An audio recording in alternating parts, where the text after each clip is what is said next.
It's Don here from the board. Thanks for coming along and checking out this video.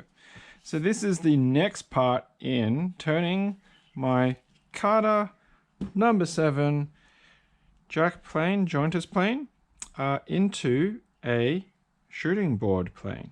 So what we've done to date is clean up, restore the actual plane itself to a certain degree. And last video, I hadn't created this.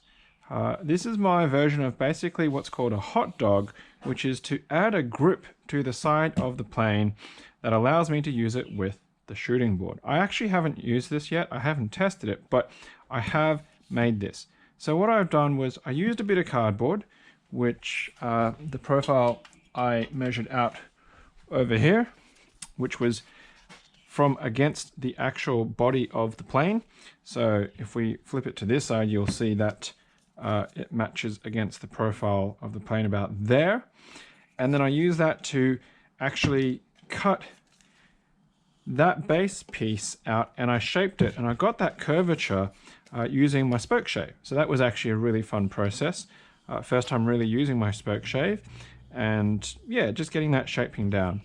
What I then did was I applied this Gorilla Tape that I've got here. It's meant to be a permanent type of adhesive tape, so that it's on the actual body of the plane. I did clean off the wax paste that I normally apply to things to reduce rust on them, and I put that down so it was nice and strong.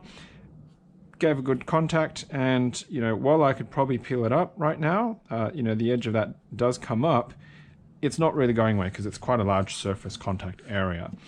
I then super glued this block here to that tape, and that held quite well, quite reasonably. You can see it's not really going anywhere. I mean, I'm not going to be absolutely thrashing the weight on it, but it's certainly doing the job. And then I shaped this. So this was actually two pieces. You can see the seam of the joining there. Two pieces of pallet timber that I cut together. I glued and clamped it together, and then I used my files and rasps to give it the shape that you can see now. So it's kind of like a bar of soap. I even put in a sort of like a small finger groove there, a thumb groove there, just for a bit of contour and grip. I sort of tested with it in a couple of different positions, and I thought it was a good size for my hand. And then I went and wood glued it to this base piece. You can see the pencil mark from when I was positioning it to where I was going to glue it. Gluing it with the clamps was actually quite of a challenge because there's not a lot of surface here on the inside for the clamp, and I ended up having to use 4 clamps to get it into place. And it did shift a little, so you can see it did move, but it's still good enough, close enough to where I want it to be, which was just behind the frog here, so that I've got as close to control as I've got to the blade, and it's a push action with it. I don't want to be in front of the blade, dragging the blade behind my hand. I want to be pushing through the cut with that.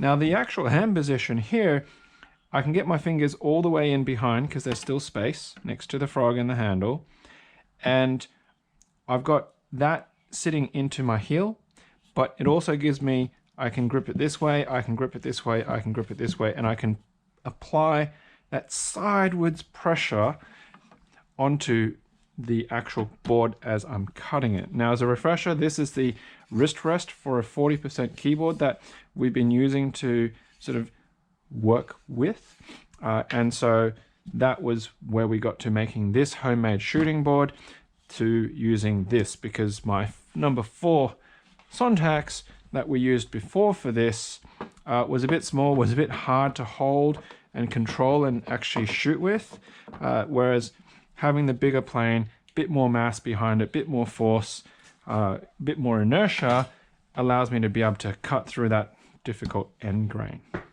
So we are going to just give it a little bit of a try with what we've got, but then I want to try and trim this down and then edge that, reshoot that to 90 degrees, because from a previous video, you will have recalled, hopefully maybe, that the width of the board is actually different. It's thinner on this side, thicker on this side. So if we measure on this side, it's about 87 mil, but then if we flip it around, it is about 91 mil. So there's a 4 mil difference there. So what I'm going to do is I'm actually going to mark it to 85 or thereabouts anyway, and we're going to shoot this down to 85, and that way it'll give me a bit more of a square piece in that to work with. So there is my mark from before, and of course I can do this as well to get hopefully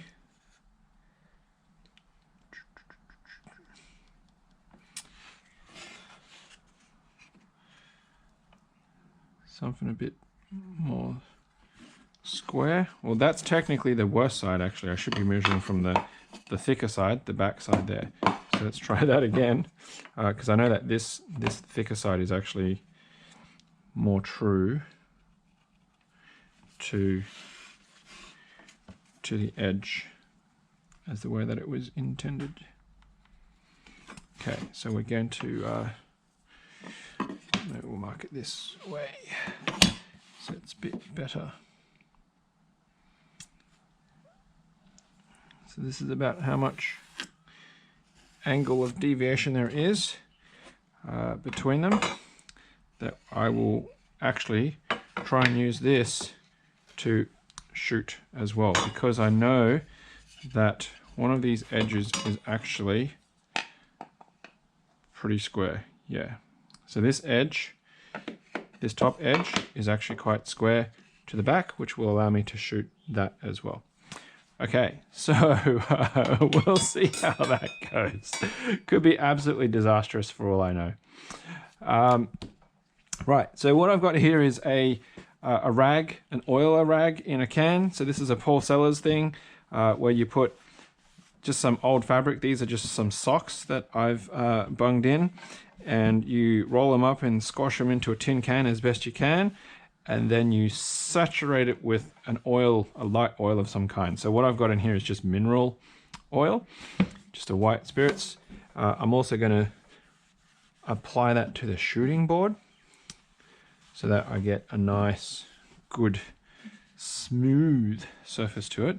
And I'm going to apply it to this edge because that's the one that's going to be running on the shoot board. Now I have cleaned up and I have sharpened this blade slightly, but it's not fantastic. There is actually a massive chip in the middle there, which I have not yet cleaned out. I haven't polished it out, but I was like, you know what, for what I'm trying to do right now, it's not actually that important, so I'm just going to leave it for now.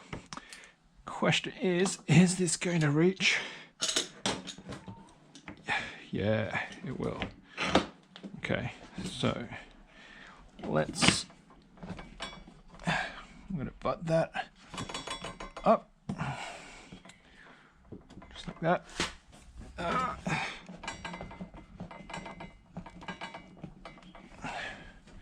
Just to give me a bit more firmness on that, and we'll see if this will. Oh, that's nice. That's nice and smooth. Okay, so it is pivoting because that's the center there. I will have to have a bit more of a front grip on that. Yeah, so that works. That motion is okay. All right, so let's start advancing the blade until we get some contact.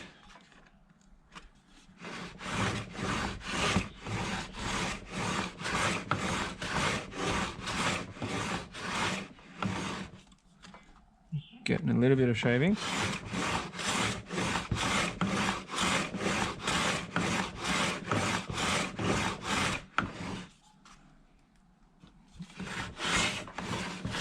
There we go. Look at that. And I'm just working on this end first because there's a lot less on that side, so that I don't want to take it off too quickly.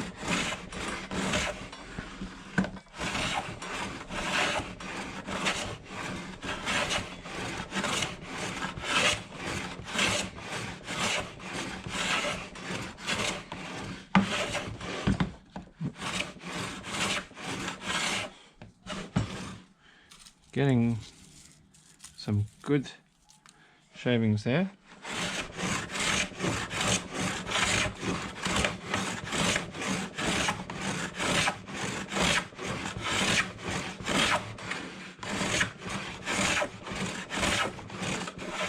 Now we can start pulling that further back. Now this end bit is kind of falling off, so what I can do with that is, if I have another board that's about the same height, that is not exactly the same height. Do I have another one of those pieces? A small one.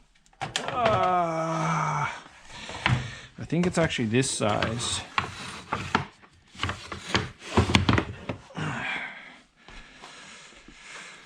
Okay, if I take that out,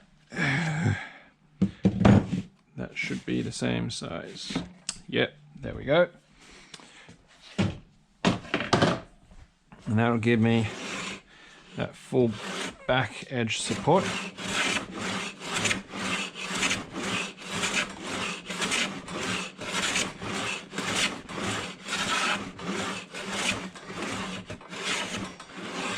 All right, so let's just tap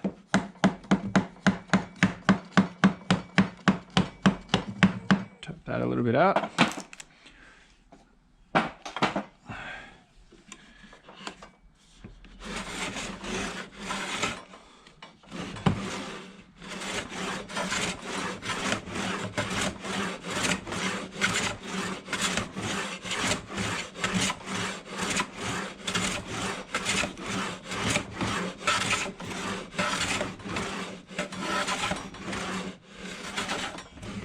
Now this is easier to shave because this is technically along the grain. It's not cross grain. But while you might say, yeah, I could have put this into a vise as well and just jointed it as normal. Yes, I could have done that. But this also gives me a good 90-degree edge to one surface of this board. Now, the other thing is, of course, because I don't have a table vise, and clamping it and keeping it flat simply is a lot harder, especially with a larger jointing plane like this one. To do that, not impossible, of course, it takes practice and skill. And yes, I could have used the smaller one to do that as well, the smaller plane. But this is actually quite fun to do this with the large jointer plane.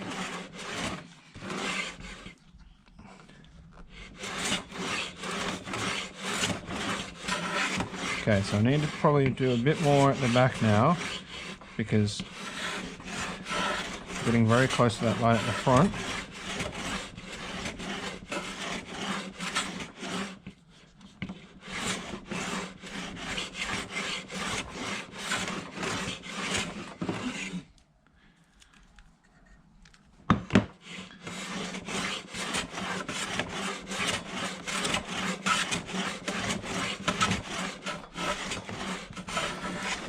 It is harder to keep this pressure on, but it's definitely not taxing my hand as much. Oh, I'm starting to take off from that bit now. So I should probably just bump that out a bit more again. There we go. So obviously, as I'm pushing this way, this is trying to go that way. So, yeah.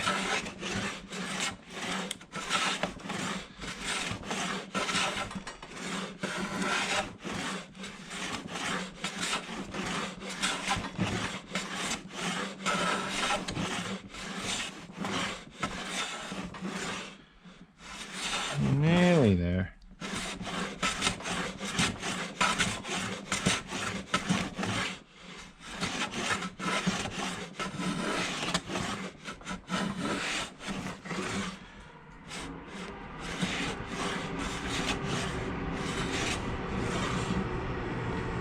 All right. I mean, that's probably as good as we really need to get it. Check that out. do that.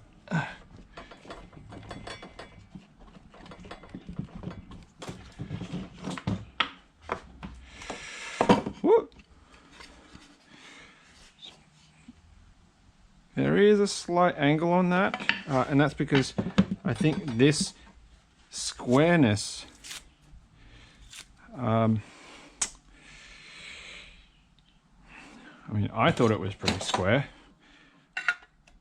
It looks pretty square. So what it might be is actually the angle of the blade that I've got. And wow, you can, well, I can see it. The actual line of going back and forwards has cleaned off the mineral oil that I've applied with the oiler. You can see that strip of where it's actually hitting it. So the tilt of the blade is not necessarily 100% flat, but you know what? It's very slight. It's not an issue because I'm going to be rounding that off anyway later. So now the front of that should be a lot better. So now we can see that we've got an angle and we want to now shoot that flat. So here goes end grain.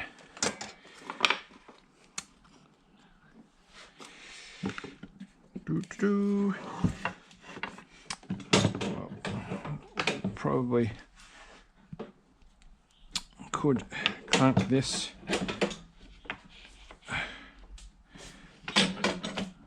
will that work?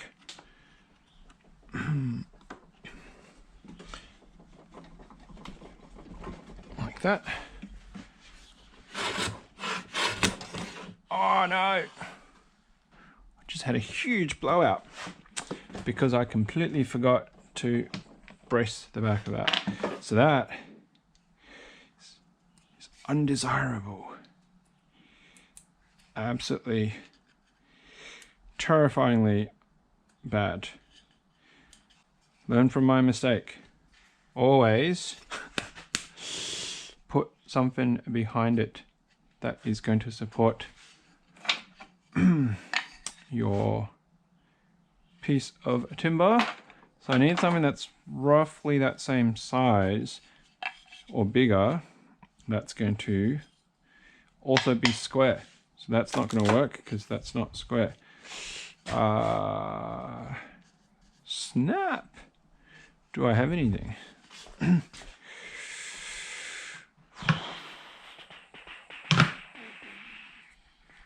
Need something that's actually parallel. What did I use last time? I used one of these things. I think I used that maybe. I can use that. That'll be parallel, maybe. So I've just gone and completely blown out the back there of my piece. So you want something that's going to be sacrificial because it's going to get potentially shaved with that. Now you can tell I'm an absolute beginner woodworker here, right? Because rookie mistake. That is just absolutely devastating. Absolutely devastating. See, now that piece is bracing at the back and it's getting cut with it, it's less of an issue. But the damage has already somewhat been done, hasn't it?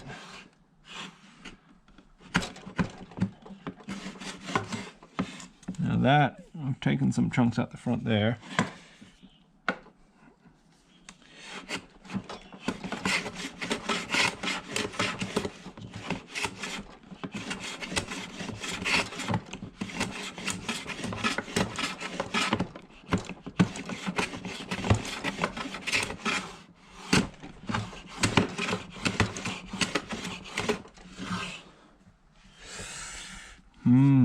Now I know that I'm getting stuff because I can feel it, I can hear it, and these are all those tiny little fine end grain shavings that are coming off that.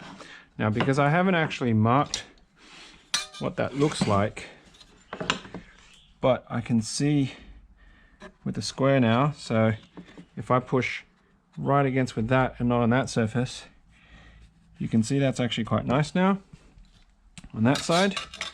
Whereas on the other side, I can glue that, so that's not an issue. This is not a product that's going to get sold or anything, so I'm not too fussed about it as far as a learning experience goes. But if we put this one on, there's actually a gap.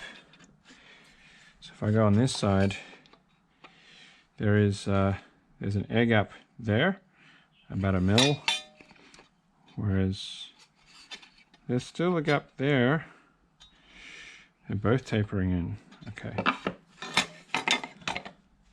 So how about that might actually work out okay, because if I've got to take that off anyway, I'll be able to get rid of some of that blowout.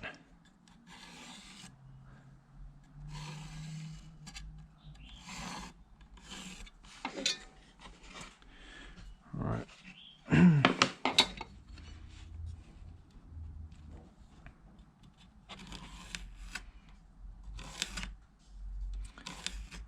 Okay, so that's the new lines that I'm working towards.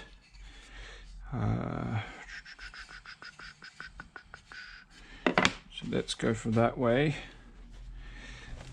Well, that's already a cut edge on that side anyway, despite the fact that I've shaved that bit now. Doesn't really matter. We'll just set that so it's supported.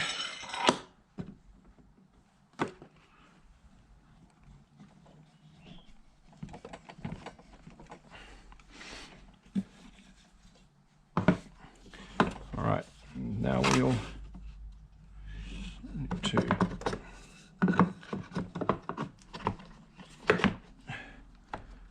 fit that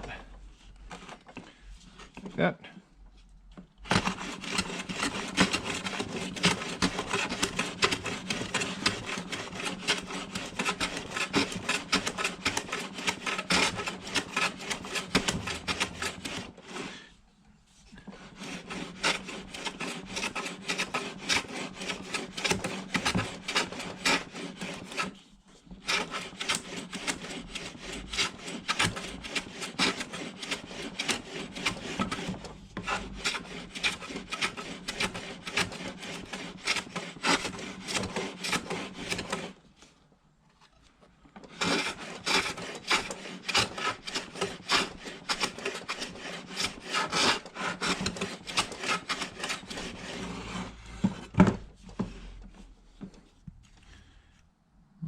To just inch the blade a little bit straighter.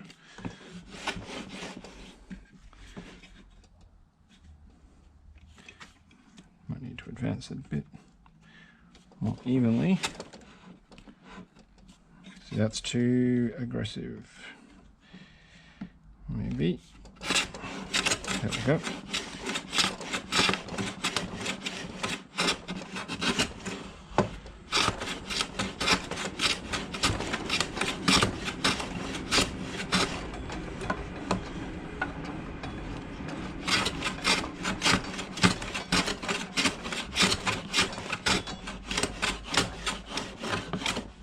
Now this is a really uncomfortable position, by the way, because I'm actually leaning quite far over, so that's also not helping.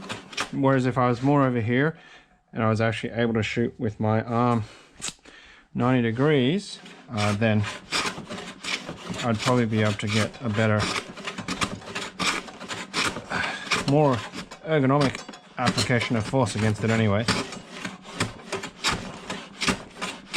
But that seems to be doing okay now.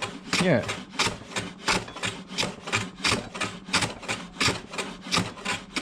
Watch that line go.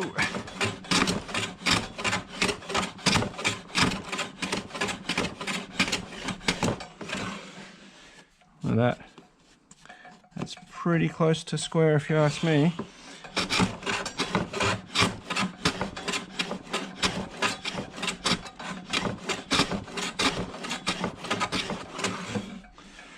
And we have a nice little collection of pencil-like shavings.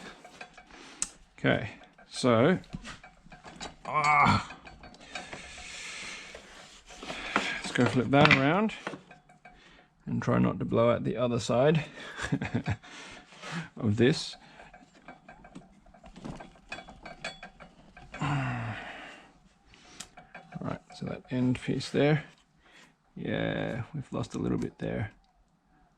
It's starting to, it wants to split on that one, but that's okay.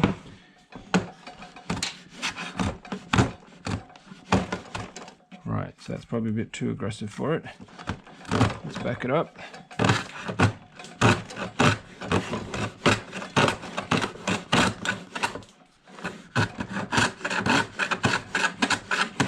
Okay.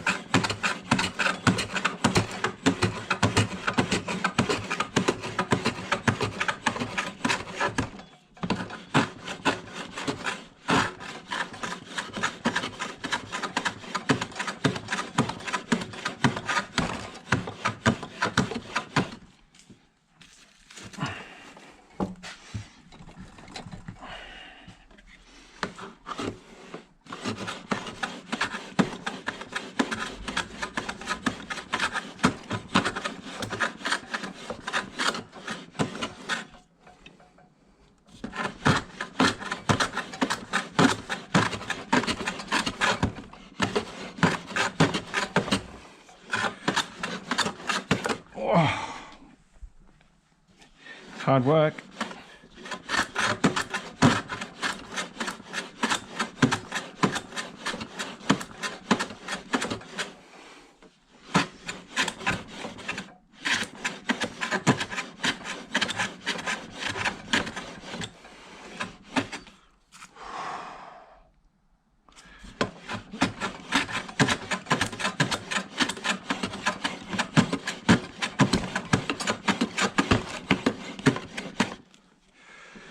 Come on.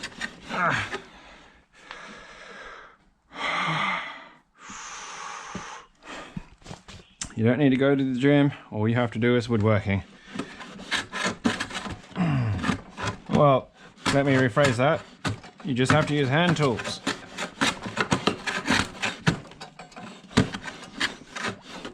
Whereas if I used a table saw or something, this would go away very quickly.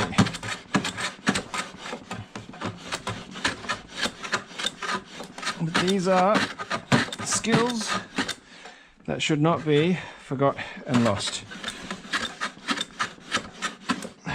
Not that I'm a prepper or anything like that, but I think there is true satisfaction and artistry in knowing, that you've got the capability and the mastery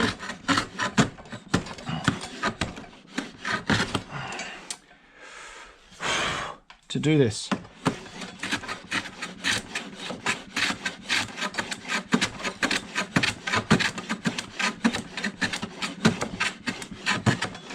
Not that I'm taking away from anybody who uses power tools either, because that takes skill, experience to do well with it.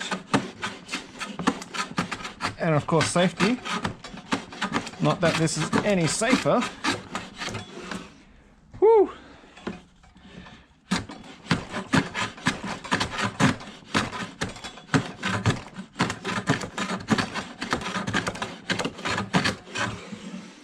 All right. We're just on the line on this side, just off it there, and there's a little bit of a hump in the middle.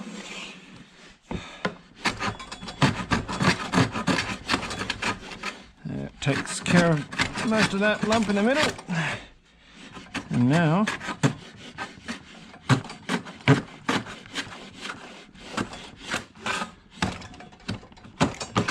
that takes the front, and I think we're gonna call that as close as I really need it to get to.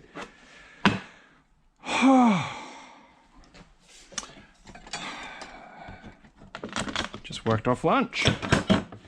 All right, lots of fun. Okay. Yeah, that's a lot better. It's not absolutely perfect, but yeah, it's a bit nicer.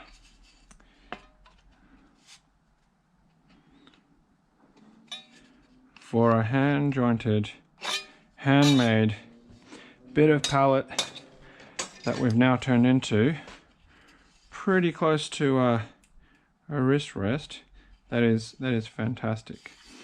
Okay, so there's some edges here on it. You know, we can just take our file and we can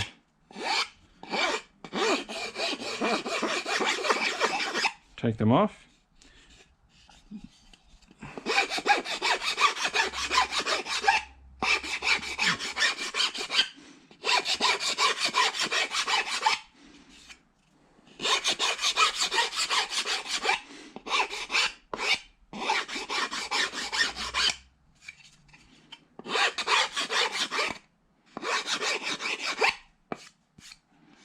Round that out, and then same on the other side.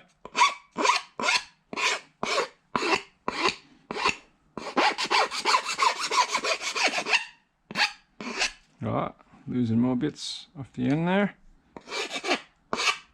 Gotta make sure I go with the grain out to the edge so I don't get the tear out.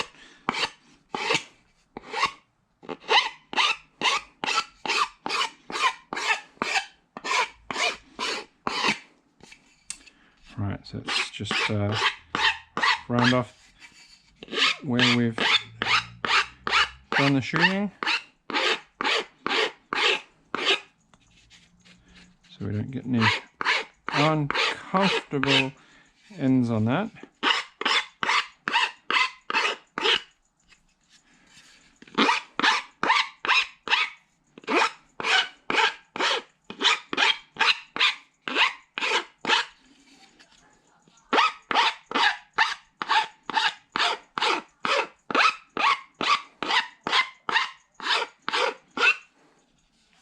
Okay, there you go.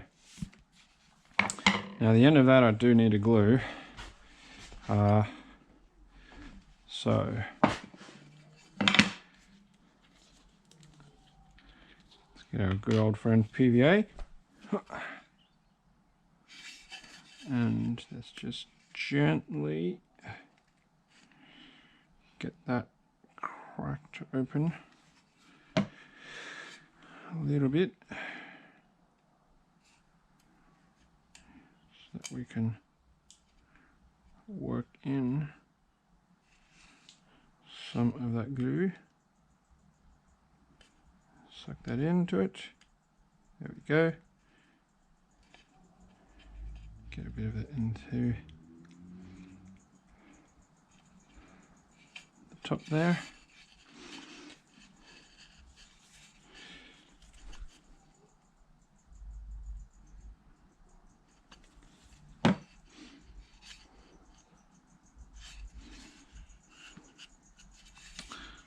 Alright, just like that.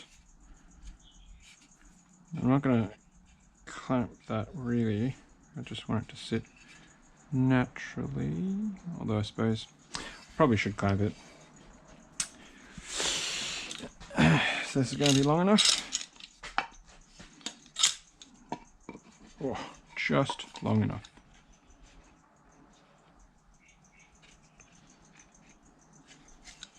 What am I doing? I clamp this way. Plenty of length. You can tell that my brain is functioning very well right now. There you go. Little bit of light pressure. And that should do it. All right. So it's still a bit rough on the surface there. What I might do is I'm going to probably give it a sand down, and then I'll probably wipe that on it, and then we will come back and see the final end result with that 40% keyboard. Now, just want to wrap up on the shooting plane and the shooting board. You can see it definitely works. It does the job. It cuts that difficult end grain, and it's shaving and slicing and dicing really, really lovely fine shavings. You can see that's happening on the blade there. So, as I said, there's a big nick in the middle of that blade that I just didn't take out. But at some point in time, I will have to spend the hours to get that out of the blade, and then this will be fantastic. Of course, if I can just get that a bit more further out, or maybe work at an angle that the board's still supported, but then lets me shoot out off the end there without crunching into the front of the plate there, the wall, then that would probably make it a lot easier to get the right ergonomics in behind it. So I'm going to call it here, but we're just going to probably wrap up, and I'll add into the end of this video what this finally looks like once it's all sanded down and it's been finished, and it'll probably be inside next to my desk with the 40% keyboard with it. So yeah, we'll see you on the other side of the edit.